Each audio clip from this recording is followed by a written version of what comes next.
ইতিহাস সত্যানুসন্ধান ক্লাসে সকল ছাত্রছাত্রীকে আমন্ত্রণ। আবারও এই চ্যানেলটাতে নতুন একটা ভিডিও, নতুন টপিকস নিয়ে চলে এসেছি। যে সমস্ত আমার ছাত্রছাত্রীরা রয়েছে তারা তো প্রত্যেকেই আমার ভিডিও দেখছো, এবং যে সমস্ত ছাত্রছাত্রীরা এই চ্যানেলটাতে নতুন তাদেরকে একটাই কথা বলবো, ইতিহাস সম্পর্কে যদি কিছু জানার ইচ্ছে হয় বা ইতিহাস সম্পর্কে যদি কিছু ডাউট ক্লিয়ার করার ইচ্ছে হয়, তারা এই চ্যানেলটাকে অবশ্যই যেন সাবস্ক্রাইব করে রাখো এবং নতুনত্ব ভিডিও, নতুন কিছু জিনিস, নতুন কিছু শেখার জিনিস অবশ্যই এই চ্যানেলটাতে মাধ্যমে শিখতে পারবে। এবং ইতিহাস নিয়ে ভয় বা ভীতি, যেগুলো ডাউট থাকে, সেগুলো সমস্ত কিছু জিনিস ক্লিয়ার হবে। এবং আমি চেষ্টা করি প্রত্যেকটা ভিডিওর মধ্যে নতুনত্ব কিছু জিনিস তোমাদেরকে জানানোর এবং সেটা সঠিকভাবে উন্মোচন করার চেষ্টা করি। তো ঠিক আছে, তো কথা না বাড়িয়ে এই ভিডিওটা শুনতে থাকো শেষ পর্যন্ত। অবশ্যই তোমরা এই ভিডিও থেকে অনেক কিছু জিনিস তোমরা উপকৃত হবে। হ্যাঁ, আরেকটা কথা, যে প্রত্যেকটা ছাত্রছাত্রীর জন্য তো সব রকম ভিডিও নয়।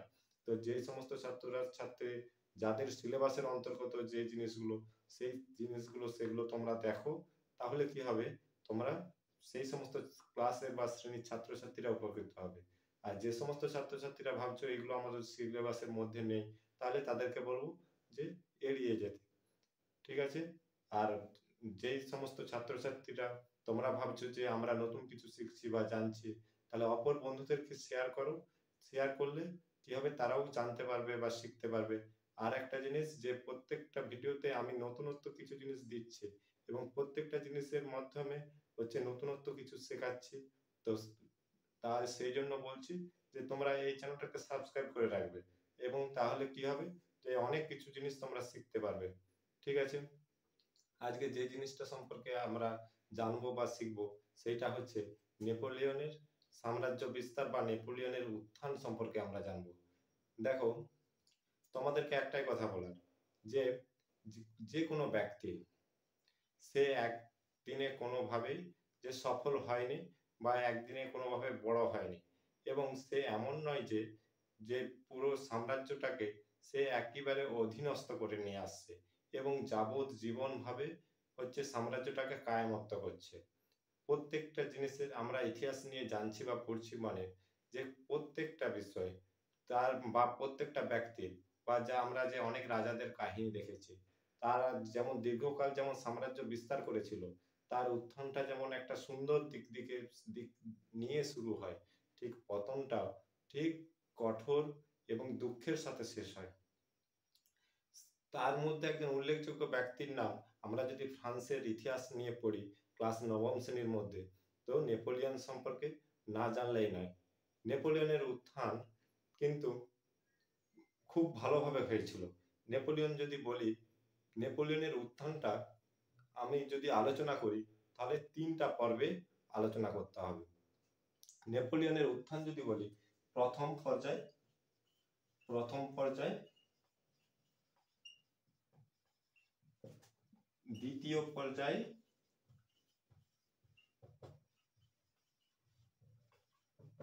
ও তৃতীয় পর্যায়।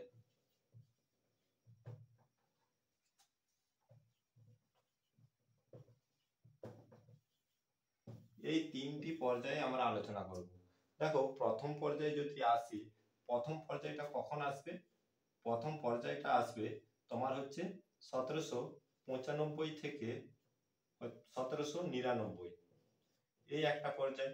দ্বিতীয় পর্যায়ে আসবে 1799 থেকে 1804, এবং তৃতীয় পর্যায় সেটা 1804 থেকে 1815। এই সাল পর্যন্ত 3টা পর্যায়ে হচ্ছে আমরা নেপোলিয়ন সম্পর্কে জানবো। এই যে এটা 1815 করলাম, এটা 1814/15, এইভাবে আমরা সাল বিভাজনটা করতে পারি। দেখো, এই আর একটা জিনিস, নেপোলিয়ন জন্ম কোথায় হয়েছিল? নেপোলিয়নের জন্ম হয়েছিল কোরসিকা দ্বীপ।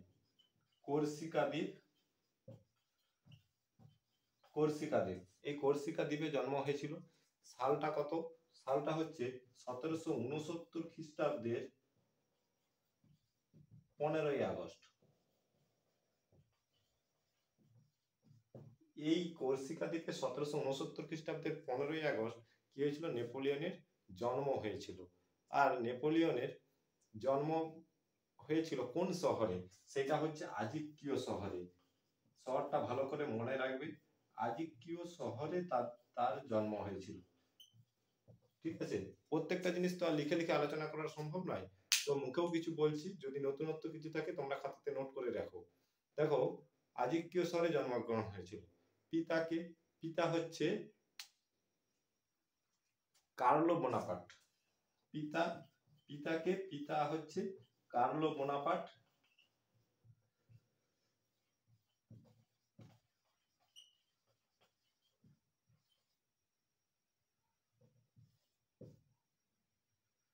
আর মাতা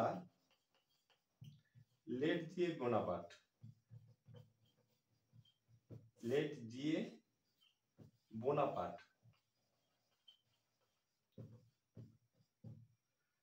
স্ত্রী কে ছিলেন? স্ত্রী ছিলেন জোসেফাইন।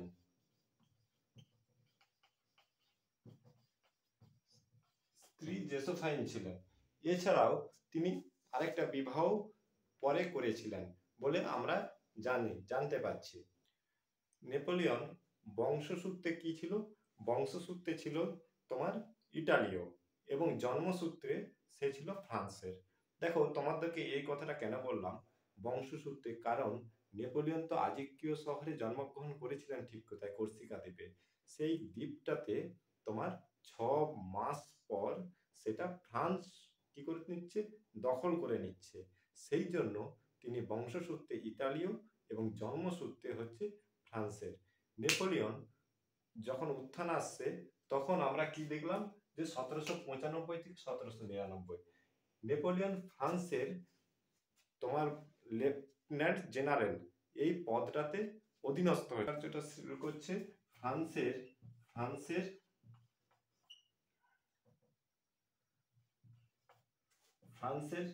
সাব লেফটেন্যান্ট এই পদটাতে সবার প্রথম চাকরি পান। এই পদটাতে তিনি চাকরি পান। তারপর কি হচ্ছে, ব্রিগেডিয়ার পদ পাচ্ছে। ব্রিগেডিয়ার পদটা পাচ্ছে ব্রিগেডিয়ার। পরে কি পদ পাচ্ছে, তোমার লেফটেন্যান্ট জেনারেল।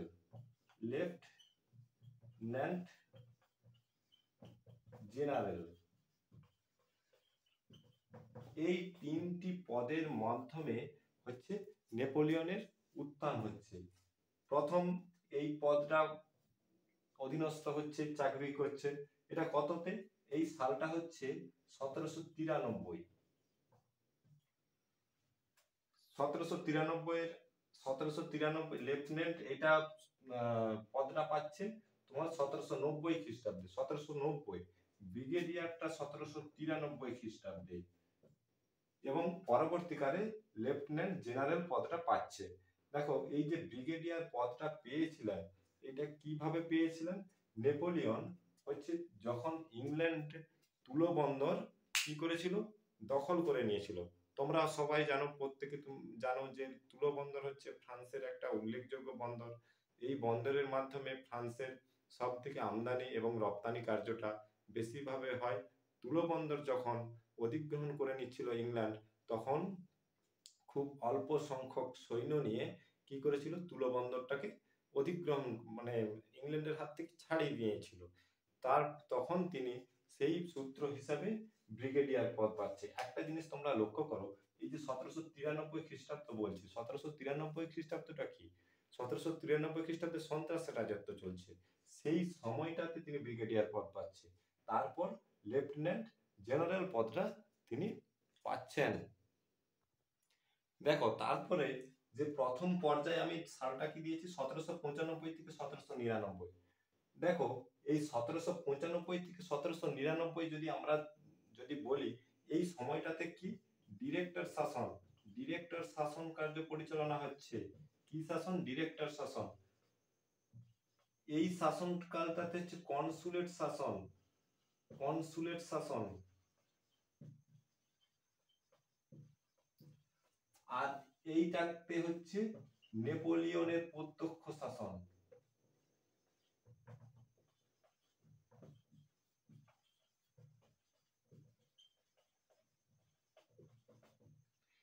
এই তিনটাতেই নেপোলিয়নের প্রত্যক্ষ এবং পরোক্ষভাবে পুরোটাই হচ্ছে কি ছিল, আধিপত্য ছিল। কেন বললাম আমি কথাটাতে, কারণ 1795 এবং 99 খ্রিস্টাব্দে, 1795 থেকে 99 খ্রিস্টাব্দে ডিরেক্টর শাসন ছিল। এই ডিরেক্টর, কয়জন ডিরেক্টর ছিল তোমরা অবশ্যই জানো, 5 জন ডিরেক্টর ছিল, 5 জন ডিরেক্টর। এই 5 জন ডিরেক্টর কে কে ছিল? বারাস,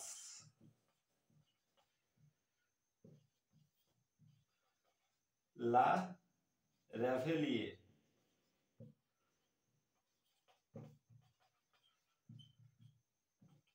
আর কে ছিল? লার্তুনাইয়ের,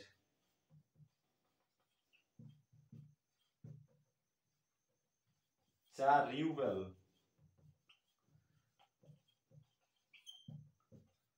5 কার্নো।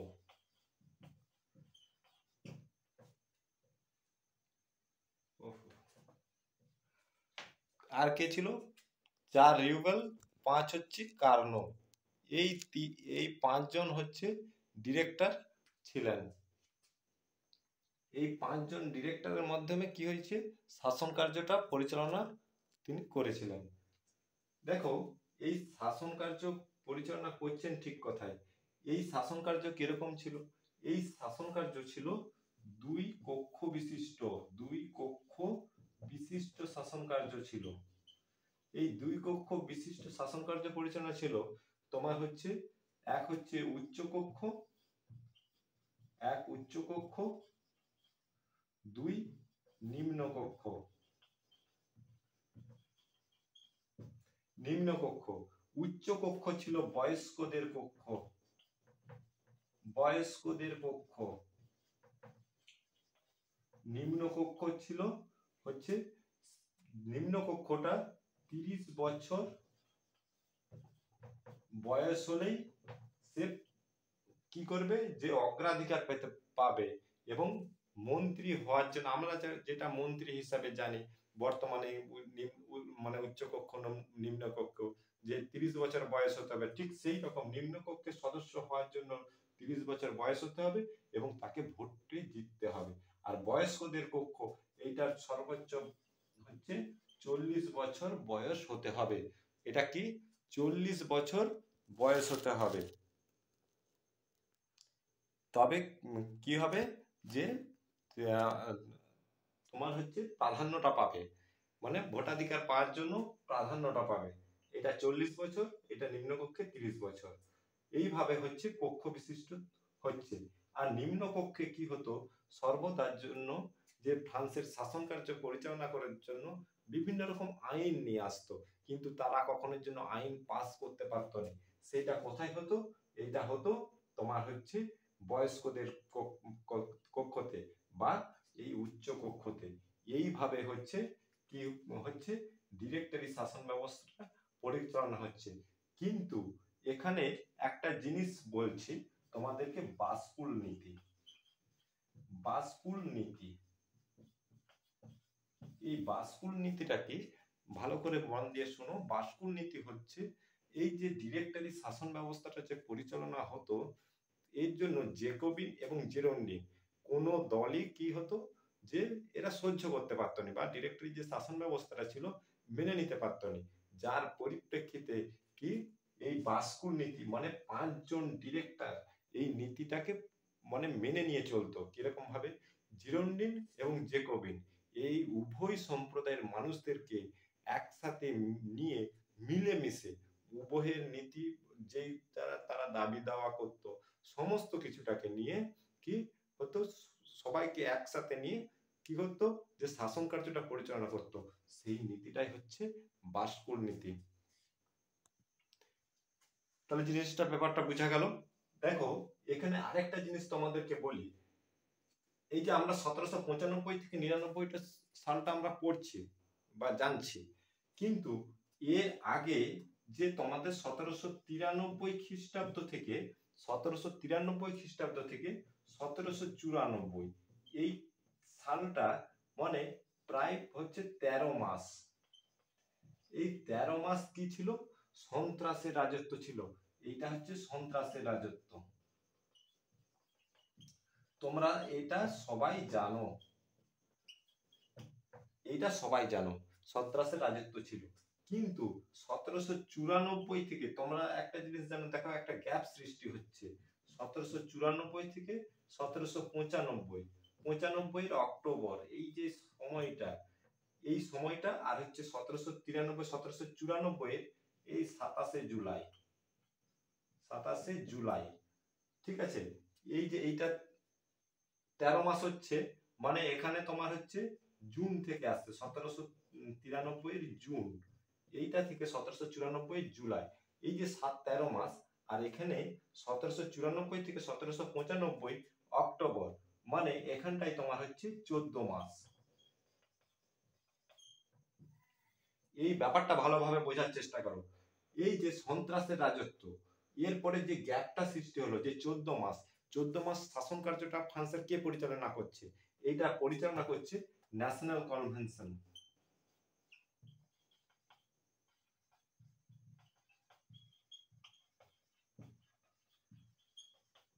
ন্যাশনাল কনভেনশনের দ্বারা পরিচালিত হচ্ছে কি ফ্রান্সের শাসন ব্যবস্থা। এই 14 মাস ফ্রান্সের শাসন কার্য পরিচালনা করেছিল। তারপর কি হয়েছিল, তোমার হচ্ছে ডাইরেক্টরি শাসন ব্যবস্থার পরিচালনা হয়েছিল, ঠিক আছে। জিনিসটা আশা করি ক্লিয়ার হলো। এরপরে তোমাদেরকে আরেকটা জিনিস বলবো, যে থার্মোডোরীয় প্রতিক্রিয়া, খুব গুরুত্বপূর্ণ জিনিস এটা, থার্মোডোরীয় প্রতিক্রিয়া। দেখো থার্মোডোরীয় প্রতিক্রিয়া কি, দেখো সন্ত্রাসের রাজত্ব কে পরিচালনা করেছিল? রোবোস্পিয়ার। রোবোস্পিয়ার হচ্ছে সন্ত্রাসের রাজত্ব পরিচালনা করেছিল, কিন্তু তার মৃত্যুটা কত তারিখে হচ্ছে? 27 জুলাই। কিন্তু এই যে তার যে মৃত্যুটা, 9 থার্মোডর, এই জিনিসটা মনে রাখবে তোমরা, এই তারিখটা 9 থার্মোডর। এই কথাটা কেন বললাম, যে 9 থার্মোডর এই যে তারিখটাতে কি হয়েছে? রোবোস্পিয়ারের মৃত্যু হয়েছিল। দেখো আমরা সাধারণত ইংলিশ ক্যালেন্ডার জানি, বাংলা ক্যালেন্ডার জানি, এবং বিভিন্ন মাস থাকে, যেমন ইংরেজিতে এটা আশা করি তোমাদেরকে বলতে হবে না, যেমন জানুয়ারি ফেব্রুয়ারি আর হচ্ছে বৈশাখ জ্যৈষ্ঠ এই দিকে শুরু হচ্ছে, ঠিক সেই রকম এই যে থার্মোডর মাসের 9 থার্মোডর, ঠিক আছে, এইটা হচ্ছে ফ্রান্সের একটা বৈপ্লবিক ক্যালেন্ডার বলা যেতে পারে। এই যে তারিখটাতে কি হচ্ছে? রোবোস্পিয়ারের মৃত্যু হচ্ছে, তার পরিপ্রেক্ষিতে সেই জন্য এই থার্মোডোরিয়ানরা যে প্রতিক্রিয়া সৃষ্টি করেছিল, সেইটাই হচ্ছে থার্মোডোরীয় প্রতিক্রিয়া। এই যে আরেকটা জিনিস তোমাদেরকে বলি, এই যে 14 মাস যে শাসন কার্য পরিচালনা করেছিল, ঠিক কথায়, এই 14 মাসের শাসন কার্যেতে আরেকটা সংবিধান তৈরি হয়ে গিয়েছিল, সেইটাকে বলা হয় তৃতীয় বর্ষের সংবিধান। তৃতীয় বর্ষের সংবিধান। আমরা জানি ফ্রান্সের অনেকগুলো সংবিধান রচিত হয়েছিল। এই তৃতীয় বর্ষের সংবিধান, এই তৃতীয় বর্ষের সংবিধানটা কত খ্রিস্টাব্দে হচ্ছে? সেটা হচ্ছে 1794 খ্রিস্টাব্দে। 1794 খ্রিস্টাব্দে হচ্ছে এই তৃতীয় বর্ষের সংবিধান মানে গঠিত হচ্ছে।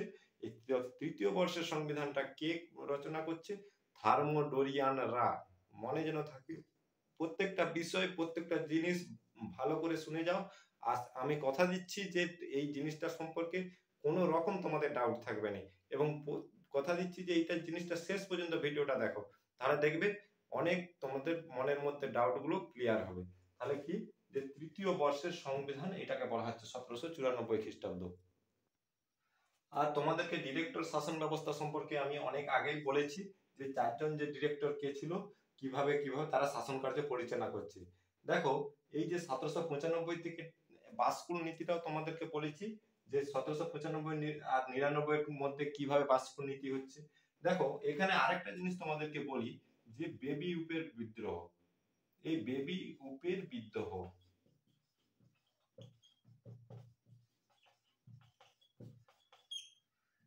এই বেবি উপটা কে ছিল? বেবি উপ কে ছিল? এই বেবি উপ ছিলেন, বেবি উপ প্যান্থিয়ান বেবিউ তিনি প্যান্থিয়ান ক্লাবের প্রতিষ্ঠা, এটা প্যান্থিয়ান ক্লাব প্রতিষ্ঠা করেন।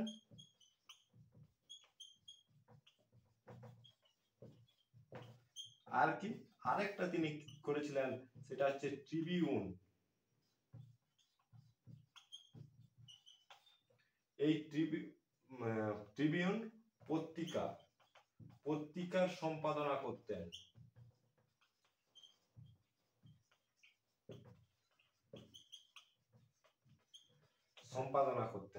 কিন্তু ইনি বিদ্রোহ করেন কত খ্রিস্টাব্দে? এই যে 1799 খ্রিস্টাব্দ,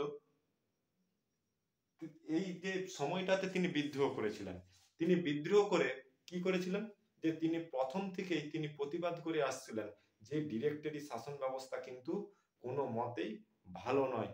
কারণ যে ডিরেক্টরি শাসকরা যে শাসন কার্য পরিচালনা করেছিলেন, সমস্ত সংবিধান, যে থার্মোডোরিয়ানরা যে সংবিধান রচনা করেছিলেন, সেই সংবিধান কিন্তু তারা মেনে শাসন কার্য পরিচালনা করেননি।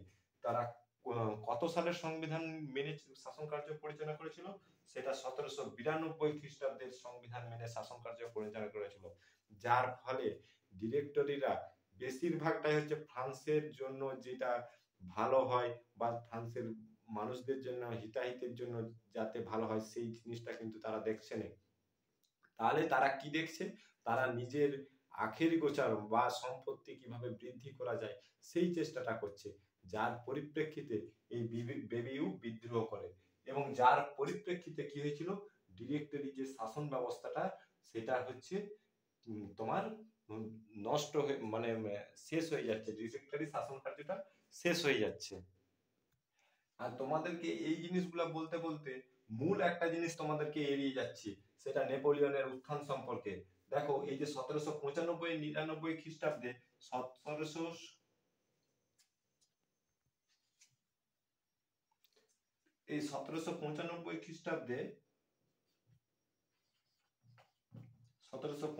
খ্রিস্টাব্দে নেপোলিয়ন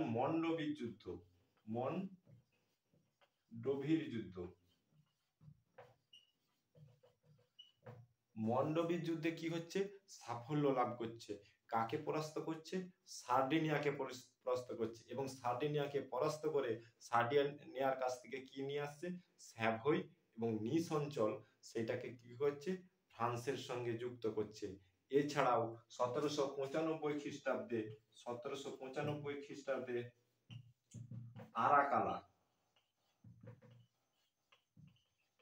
আরাকালা যুদ্ধ, 1796 খ্রিস্টাব্দে 1795 খ্রিস্টাব্দে মন্ডবী, 1795 খ্রিস্টাব্দে আরাকালার যুদ্ধ, আর 1796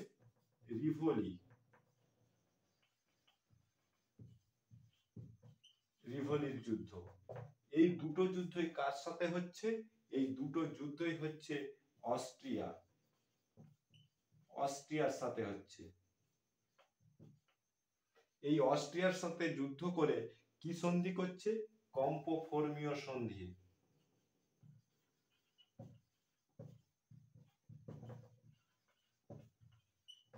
এই সন্ধিটা করছে, যার পরিপ্রেক্ষিতে কি হচ্ছে, নেপোলিয়নের উত্থান হচ্ছে আস্তে আস্তে। দেখো তুমি একটা সেনানায়ক হিসাবে যে কোনো ব্যক্তি সেনানায়ক হিসাবে উঠতে উঠতে কিভাবে ফ্রান্সের শাসন কার্য বা ফ্রান্সের একটা দায়িত্বতে আসছে, তার জন্য কিছু বিশ্বস্ত কাজ তাকে করতে হয়, এবং নেপোলিয়ন সেই চেষ্টাটাই করেছিলেন। এবং নেপোলিয়ন আস্তে আস্তে ফ্রান্সের জনগণের বা ফ্রান্সের মানুষের বিশ্বস্ত হয়েছিলেন, এবং তিনি নেপোলিয়ন বোঝাতে চেয়েছিলেন যে তিনি ফ্রান্সের জনগণের হচ্ছে ভালো চাইতেন। আর এই যে নেপোলিয়ন যে শাসন কার্য পরিচালনা করবে, নেপোলিয়ন ফরাসি বিপ্লবের হাত থেকে ফ্রান্সকে মুক্ত করবে, এইটা অনেক আগেই ভবিষ্যৎবাণী করেছিলেন একজন, সেটাকে এডমন্ড বার্গ নামে একজন ব্যক্তি। নামটা ভালো করে মনে রাখবে, নামটা কি হচ্ছে, এডমন্ড বার্গ। এডমন্ড বার্গ, ইনি কি করেছিলেন, অনেক আগেই হচ্ছে ফ্রান্সের মানুষদেরকে তিনি ভবিষ্যৎবাণী করেছিলেন যে ফরাসি বিপ্লবের হাত থেকে ফ্রান্সকে বাঁচাতে আসার জন্য একজন সেনানায়ক দূত হিসাবে আসবেন এবং ফ্রান্সের যে বিপ্লব তার কি করবেন, তিনি সেগুলো সমাপ্ত বা পরিসমাপ্তি করবেন এবং আস্তে আস্তে ফ্রান্স ঐক্যবদ্ধ হবে এবং একটা ইউরোপের মধ্যে একটা বিশেষ ভূমিকা কাজ করবে। তাহলে আমরা দেখতে পাচ্ছি যে বেবি ইউপের বিদ্রোহের মাধ্যমে যে আস্তে আস্তে যখন তিনি হচ্ছে বিদ্রোহটা বিরাট আকারে করছেন, তখন নেপোলিয়নের দুজন সেনানায়ক কে বারাস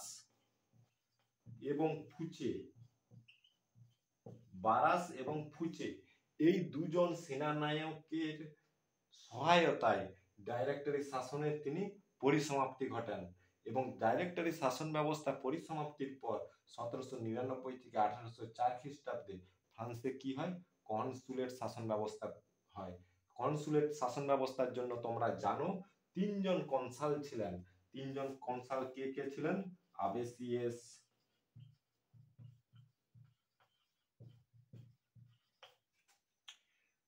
আর কে? রজার ডুকোস,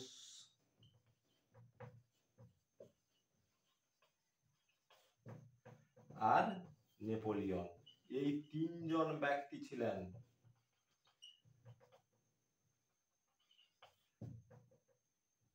এই তিনজন ব্যক্তির দ্বারাই কনসুলেট শাসন ব্যবস্থা পরিচালিত হয়। তাহলে কনসুলেট শাসন ব্যবস্থা কোন সংবিধানের দ্বারা পরিচালিত হয়? সেটা হচ্ছে 1799 খ্রিস্টাব্দে অষ্টম বর্ষের সংবিধানের মাধ্যমে। অষ্টম বর্ষের সংবিধান।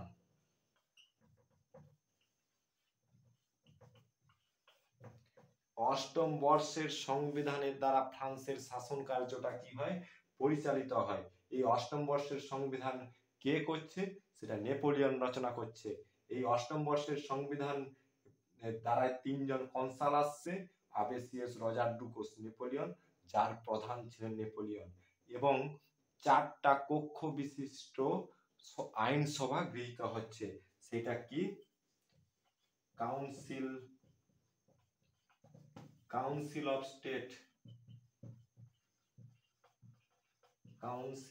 Of state, legislative body,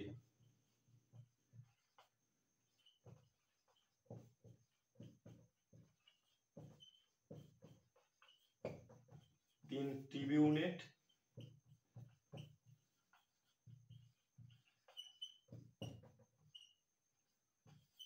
4 senate. এই 4 কক্ষ বিশিষ্ট কনসুলেট শাসন ব্যবস্থা পরিচালিত হচ্ছে এবং এই যে গৃহীত হচ্ছে, কার্যকলাপ হচ্ছে, এটাই হচ্ছে অষ্টম বর্ষের সংবিধান নামে পরিচিত। তাহলে জিনিসটা বুঝতে পারছো, এই যে শাসন কার্যটা কত খ্রিস্টাব্দ পর্যন্ত হচ্ছে? 1799 থেকে 1804।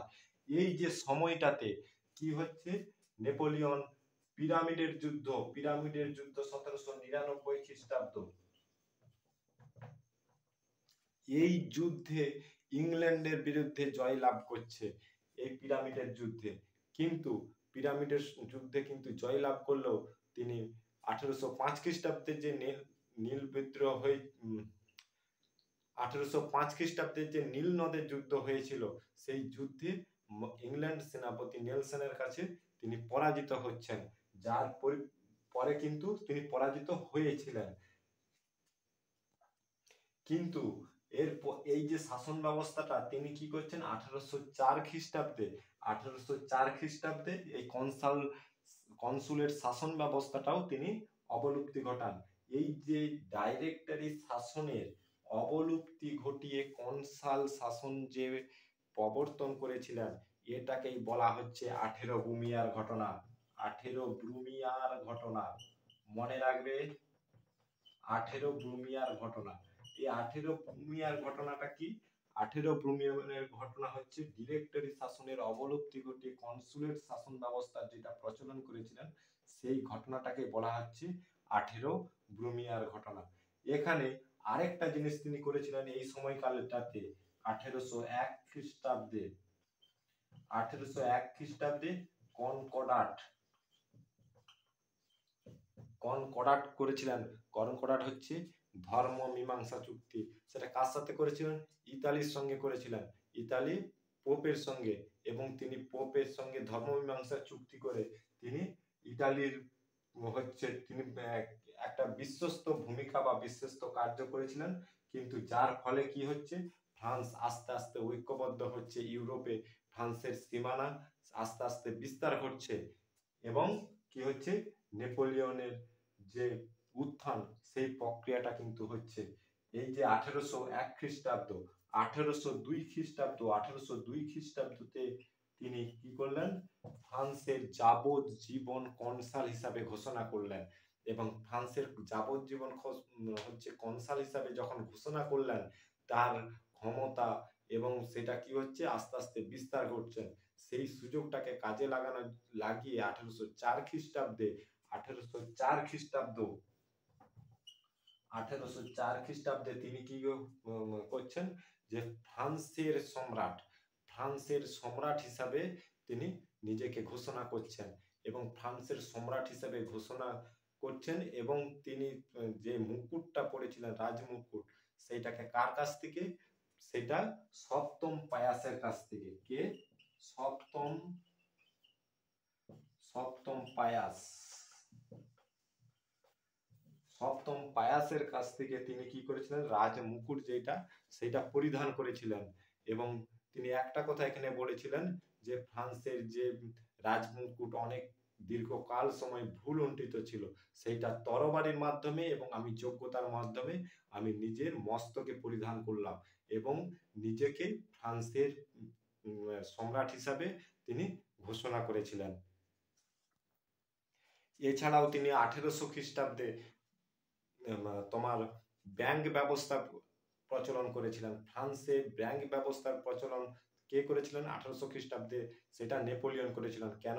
তোমরা জানো ডিরেক্টরি শাসন ব্যবস্থাতে এসাইনের যে মুদ্রা ছিল ফ্রান্সের, সেটা যখন আস্তে আস্তে তার ধস নেমে গিয়েছিল, সেই অর্থনৈতিক ব্যবস্থাটাকে চাঙ্গা করার জন্য ব্যাংক ব্যবস্থা করেছিলেন।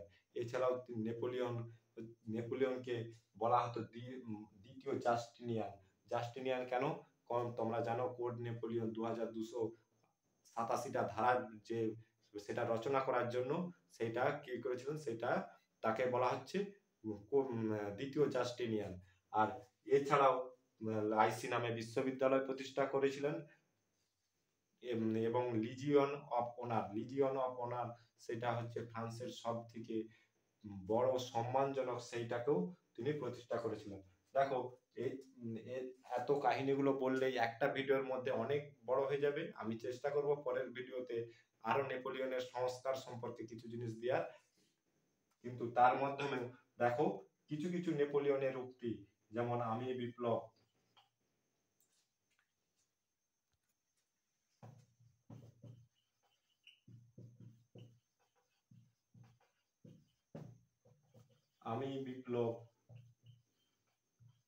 আমি বিপ্লবের সন্তান,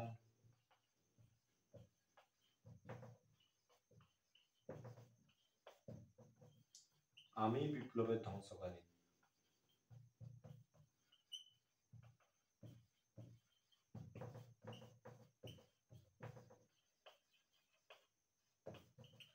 এই তিনটি উক্তি তিনি করেছিলেন। কিন্তু এই তিনটি উক্তি তিনি কোথায় করেছিলেন?